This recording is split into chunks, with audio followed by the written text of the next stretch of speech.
அபிராமி அந்தாதி பாடல் எண் 41. புண்ணியம் செய்தனமே மனமே புது பூங்குவலை,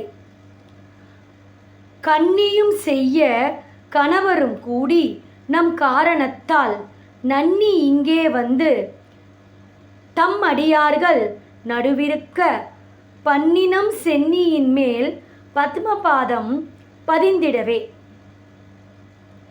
பாடல் வழியாக கேட்போம்.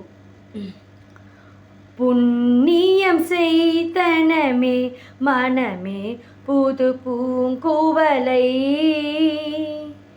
கண்ணியும் செய்ய கணவரும் கூடி நம் காரணத்தால் நன்னி இங்கே வந்து தம்மடியார்கள் நடுவிருக்க பன்னினம் சென்னியின் மேல் பத்மபாதம் பதிந்திடவே, மேல் பத்மபாதம் பதிந்திடவே.